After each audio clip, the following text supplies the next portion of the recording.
For 15 years, the West Indies were untouchable in Test cricket. Fast, fearless, and absolutely dominant. No team could beat them in a series. But then came one moment. A quiet gesture that said everything. A maroon hat replaced by a helmet. And just like that, the empire began to fall.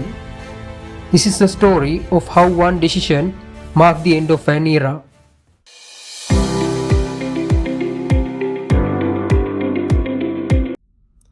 Welcome back to another episode of Pedals and Wickets. We got our specialist who's ready to spin some epic yarns about the good old days. So let's dive right in.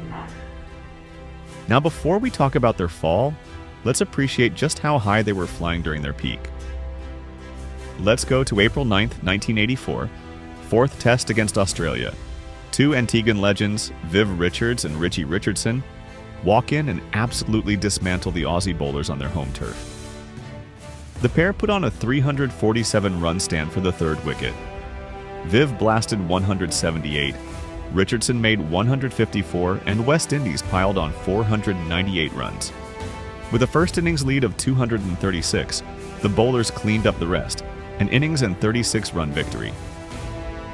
Vintage Windies. Look back even further, to 1914. That's when Foffie Williams was born, on April 10th.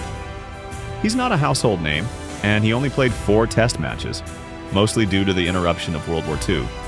But in one of his post-war comebacks, he had a moment to remember. Facing England, he walked out to bat, not as a batsman, mind you, but primarily as a bowler, and smashed 6, 6, 4, 4 off legendary Jim Laker.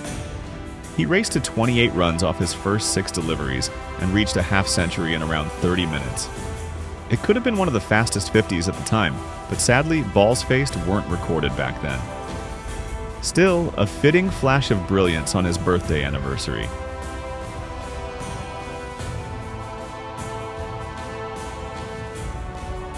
From 1914, let's jump ahead 80 years to April 13th, 1994, when England finally breached the West Indies fortress in Bridgetown, Barbados.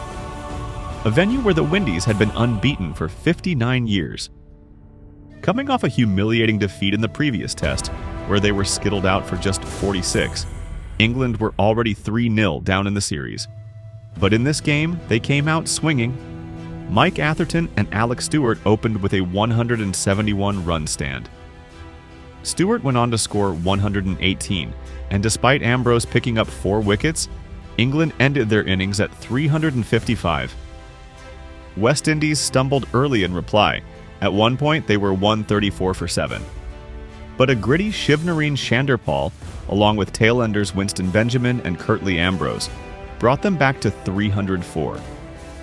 Angus Fraser's 8 for 75 was the difference. In the second innings, England piled on 394 runs, thanks to another Stewart century, plus strong knocks from Thorpe and Hick.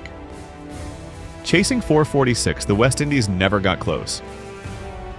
Andy Caddick picked up a 5-4, Phil Tufnell chipped in with 3, and England won by 208 runs, ending the legendary Bridgetown streak. And now, we come to the symbolic moment that marked the turning of the tide.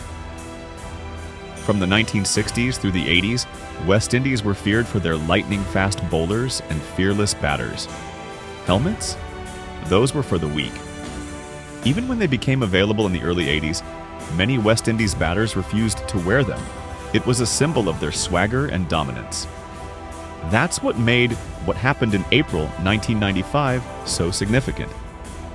In the second test against Australia in the Caribbean, West Indies captain Richie Richardson, known for always batting with his maroon wide-brim hat, walked out wearing a helmet for the very first time. He was 32 years old, leading a side that still had stars like Walsh, Ambrose, and Bishop.